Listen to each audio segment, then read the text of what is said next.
All right, guys, let's go over the strategy behind a six-figure blogging business. Lesson overview.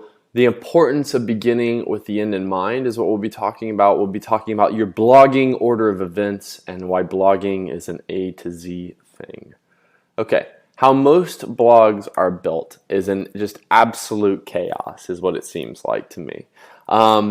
You create content not with a focus. You just do things based on what you think looks pretty or what looks nice. And most blogs end up at the end of the day just because they don't really start off with any instruction or any format or any, hey, if you want to get to the end result X, you need to start by doing this and then this. What most blogs end up is being in total chaos. There's no real order to anything. There's no real purpose behind anything.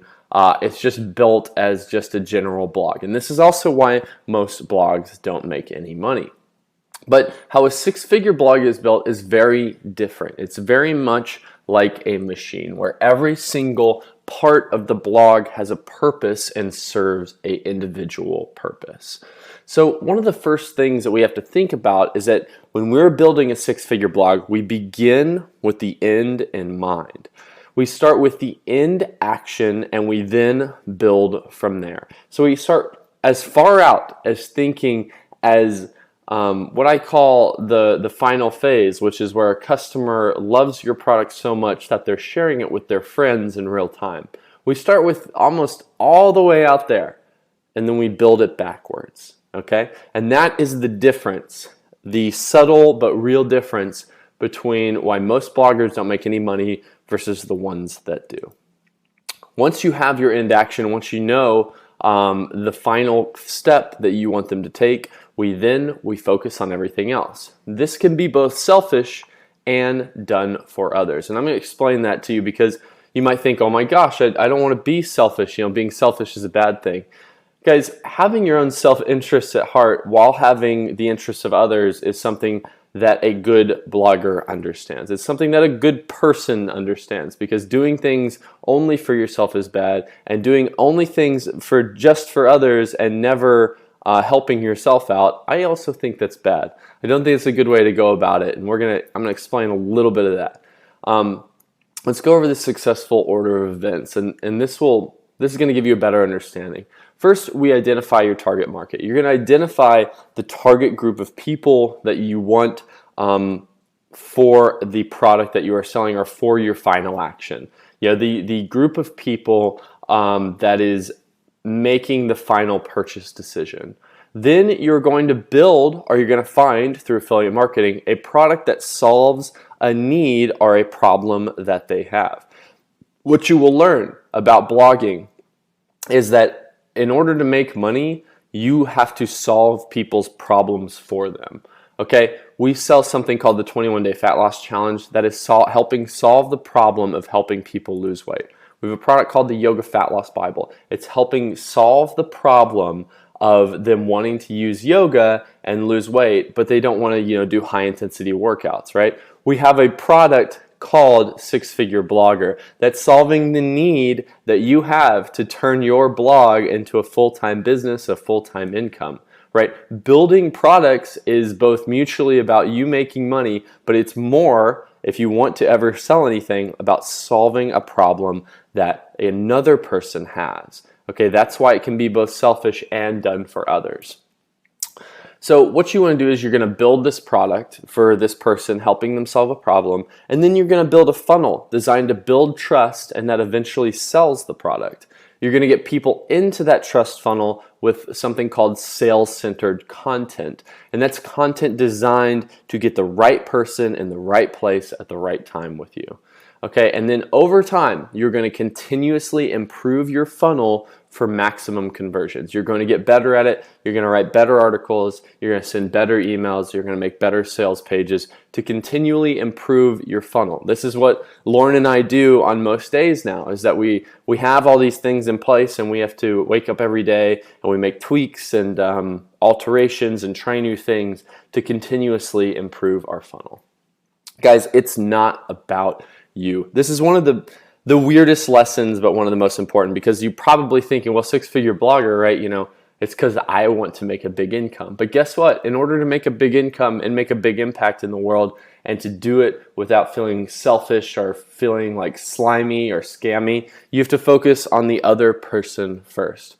Avocado, specifically, our blog on health and fitness, is designed for our target customer, not based on how Alex wants it to look or how I want to write about it. If you know me personally, guys, if you're a good personal friend, you know that I use a lot of language. I like to cuss. I like to drink. I like these things, and you're never going to hear me. Hopefully, you won't hear me use too much language in these presentations. And here's why, guys. Because when I create these things, it's not about me or how I want to write or how I want to say it. It is about you. Okay, you sitting in this chair right now reading this presentation, I am focused on what you need. Okay, that's why blogging is, anything in business is kind of this weird dichotomy between being selfish, doing something for yourself. I built this course because I'm hoping to make good money off of it, but at the same time, I have to be internally completely focused on solving your problem and not how I want it to look or I want to write about it or how I want to be. Does that make sense? I think that's going to help you guys. You need to get over yourself and start focusing on what others want and need. We talk a lot about Health and Happy Hour, our first blog that fell in the health and wellness niche. We wanted to write it all about, drinking a lot and being a young urban something and uptown and stuff like that. And guess what? It was all focused on us. And that's why our first blog ended up failing before Avocado. So guys, it's not about you. It's about helping other people solve their problems. That's the secret behind being a six-figure blogger, is it's really all about your target customer and really not a lot about you. All right. Final thought, blogging is an A to Z thing. Remember, I'm talking a little more theoretical, but I do want to explain something to you because there's this really popular book right now called The One Thing. And not to be too critical, but a lot of people are like spouting it off as like gospel. And guys, there's no one thing when it comes to blogging. There's not a single problem you can solve that solves all your other problems. Blogging is A to Z. First, we need to solve problem A, and then problem B, and then so on. Like I said, if Z is the moment where your customer is so happy and so pleased with your product that they're sharing it with other people, step A is when they first see your pin on Pinterest and decide to they first read your first headline on Pinterest, and then they click over, and then they read your article, and then they sign up for your email list. Guys, there's all sorts of different problems and different steps in the scenario, getting them all the way to here, all the way to Z. Maybe X is probably when they're buying the product. Guys, but you need to understand this, that it's going to be about solving kind of one thing at a time. And you're going to get good at this, and then you're going to need to get good at this. Being a blogger, you're going to have to wear a lot of hats. You're going to have to understand email marketing in the same way that you understand writing good content for people that helps them solve their problems, writing good sales-centered content, making a good opt-in that people actually opt in for. And you're going to be like murderer's row here, guys. You're going to go through A, you're going to get really good at A, and you're going to check off A. And you're going to go through B, you're going to check off B. And you're going to go down this line of solving these things all the way until you get to the end game. And around here, guys, around here at Y and Z is where you really become a six-figure blogger. All right, guys. In summary, we begin with the end in mind. Whenever we do anything in life, we begin with the end in mind. And one of the big things that we focus on here is we focus on solving someone else's problem. Remember, six-figure blogger, you're focusing on solving your target customer's problems, needs, wants, and desires, not yours. Then we work backwards. We work backwards from, okay, we have this product that's a solution that helps people lose weight because everybody wants to lose weight, right? And now we work backwards. Okay, how do we get people there? How do we present the information in a way that builds trust with us? How do we build real trust with them? How do we get them to pull out their credit card and to make a purchasing decision? Remember, blogging is an A to Z thing. We're going to start checking off things one by one. Again, that's why this entire course is structured the way that it is. I will see you guys on the next lesson.